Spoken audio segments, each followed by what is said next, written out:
sort of end up in a totally different place than you expected, or no? I think some of them did. Definitely, Magnus became a much bigger character than I originally thought of in City of Bones. And I do think he's a little bit different in City of Bones because he winds up being in the later books. And I think there are definitely characters for whom I added in stuff at a later date, like Isabella and Alex's father turned out to be a much bigger dickhead than I had originally assumed. And I was like, oh man, he's such a dick, but... So, in the final book, are there any sort of winks for the super fans, people who've been, paying really good attention? Yeah, definitely. I mean, the last book is fun because you get to do like that kind of fan servicey stuff and refer back to things that are earlier. And I think also, especially like for people who've read The Infernal Devices, there's a lot of stuff in there that refers back to the other series. So you can read it without having read The Infernal Devices, but if you have, then you're kind of like, yeah, there's like extra treat stuff. And then also you're just paying attention to like, family, like histories and stuff like that. You're like, What shadow hunter power would you most like to have? Shadow hunter power. I think I would want is there like a bright, more fast power? Right, faster. So I think that's probably speed. This is like the speed rune, but instead of like running around, I would just be like, I'm going to use this stuff right more quickly. And then what about which family that you would like to be part of? What family would I want to be in? The Hairdells are so angsty.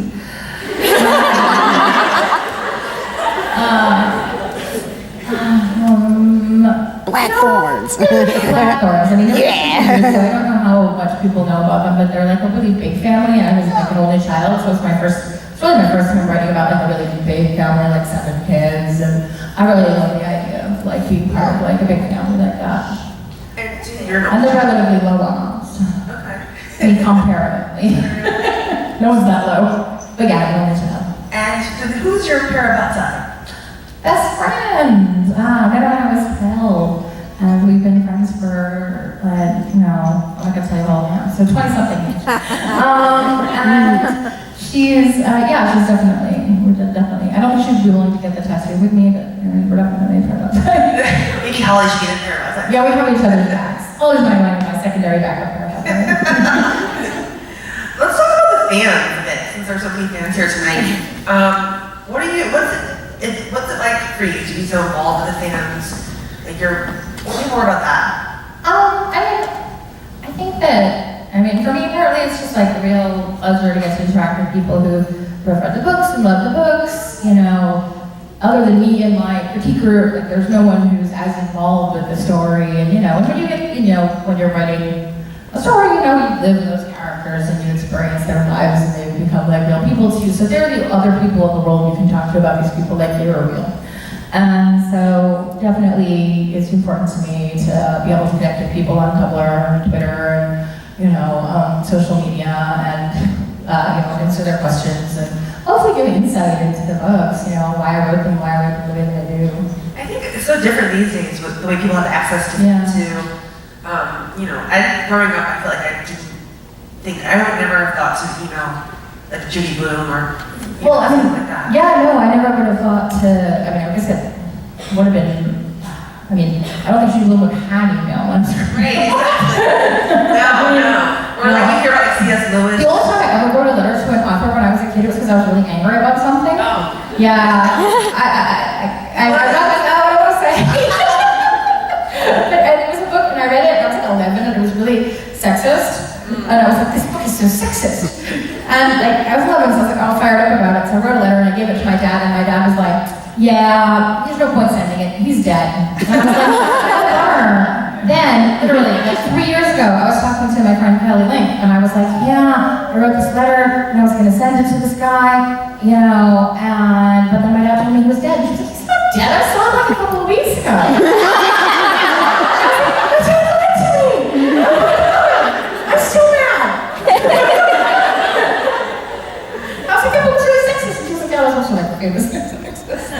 Do you ever get angry family members? Yeah, all the time. I get angry letters. Why did so-and-so die? Why did so-and-so break up? Why did so-and-so end up with so-and-so? Or whatever, you know. I mean, I think it's good when people get passionately engaged with the books and Do like. you write back or you just kind of like? No, I write back usually. I'll be like, it's okay if we disagree. You know, still have reasoning, and you know, it's cool if you don't like it. Unless the only letters that I really like don't like are the like ones that are like super homophobic, and I don't usually write back to those people. But if I do, then I usually bite their head off. And I usually don't hear from them again.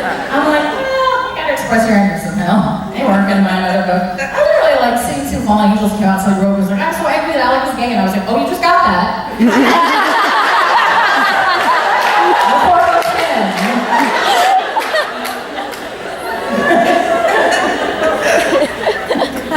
What's the best gift a fan ever gave you? Ooh, the best.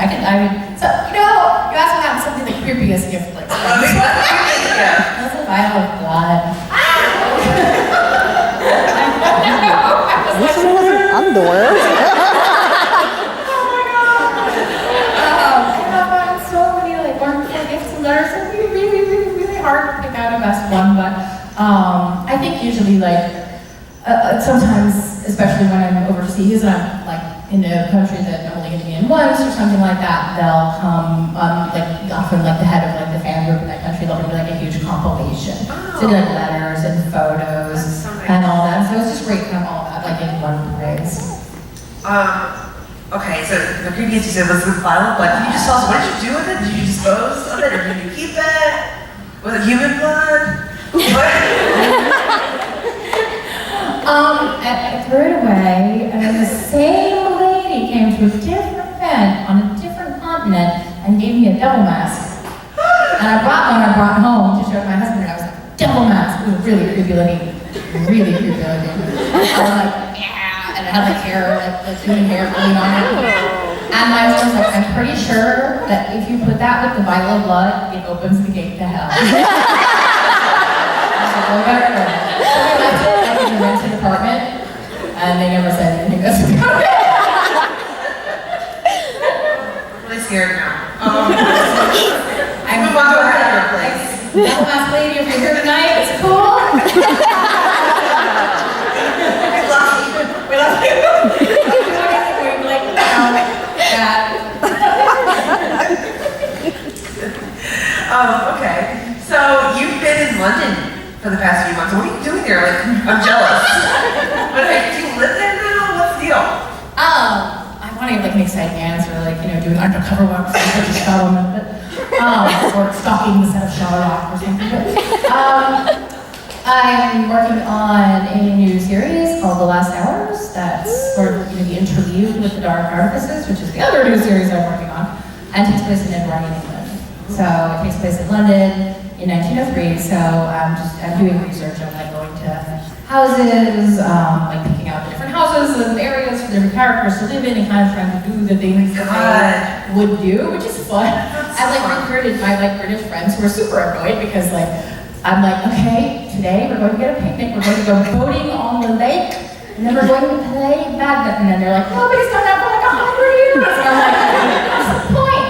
And they're like, we feel so stupid. They're like, you know, normal British people just go to the movies. And I'm like, hey, us. So we went boating on the lake, we had the guys, you know, like, we did all that. I went to Harrods and talked to like one of the managers of Harrods, like what it is like to shop at Harrods in 1903, how would that work? So it's been really, really, really fun. I mean, I love living there. Do you have a house? Where are you living? What's your deal? We rented a house. In London? In London, that used to belong to Madonna. It's not that fancy, I know, it makes it sound like it's like really fancy. But I think it was just like her like London like crash pad that she lived in with Guy Ritchie, and then she sold it when they got divorced to another lady, and that lady's not around all that often, so she rents it out. But we brought our cat with us, and so the guy was showing, okay, we arrived, we were showing us around the like this little flat, like, you know, this little like kitchen and, you know, studio, like kind of, and like 2 bedrooms. And Where's it? What neighborhood is it? Kensington, South Kensington, so right near Kensington Gardens. And the guy's like, you know, we brought our cat with us, and he's like, well, and we were like, oh, we're thinking of the cat, she's really well behaved. You know, no one's gonna pee on the sofa. And he was like, this is your daughter's apartment. It wouldn't be the first time that's ever happened. I don't know. I felt very fancy. When do you come back to to the U.S.? Or are you ever coming back? I kind of don't want to come back. I mean, I love the U.S. I'm really having a good time in England. It's fantastic being there, and the weather's been beautiful. It's sunny every day and gorgeous. And I got to New York, and I was like, why is the weather so bad? I want to go back to England where the weather is good. And I was like, no one has ever said that before in history of time. But I will be coming back. I'm coming back in August because I have a book coming out in September, so I'm going to be touring the U.S. and I'm waiting for that. Okay. So tell us a bit more about the last hours, the dark artifices, please. Sure. Okay, so the dark artifices. I like the little rose of this. The dark artifices takes place 5 years after the end of City Family Fire. So who's finished City Family Fire? Hey. Right. Do you like it? Yes. So it takes place 5 years after the end, so I'm going to try to not spoil anything. But there's no big secret about the fact that the main characters from the Dark Artifices are in City of Heavenly Fire. Emma Carstairs, and she lives in the Los Angeles Institute with the Blackthorn family who run the institute, including her best friend, whose name is Julian, and they are sort of woven into the story of the City of Heavenly Fire. And then we jump ahead about 5-6 years to the Dark Artifices, which takes place in LA and kind of focuses on Emma, Julian, the other Blackthorns, and the other families. And so for those characters of the Mortal Instruments who survive, that's a particular story. We'll get to see them also at a later date. Like by then, they'll be 22, 23, getting married, having kids, having jobs, and so we'll actually get to catch up with them at the time in their life. And I get a lot of letters that are like, why didn't Clare and Jason get married? And I'm like, because there's their kids, it would be weird. How would they do that?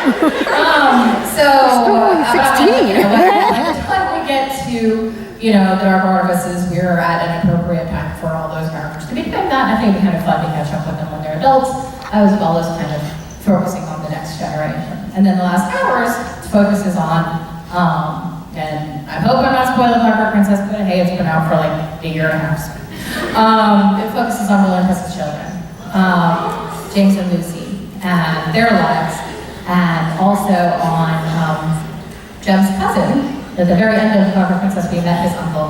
He has a daughter, Cordelia, and so we meet her. We meet, Will and Tessa's kids. We meet the Lightwood kids, and Cecily and Gabriel, and Ian and Sophie's kids, and they're all kind of part of the same big adventure in that book, and they're really fun characters to write. I really love them a lot, and it's great to get to kind of return to them. It's also great to get to see, for me anyway, Will and Tessa and their friends married and older, and get to see how their relationship works. And I think hopefully that'll be enjoyable for everybody.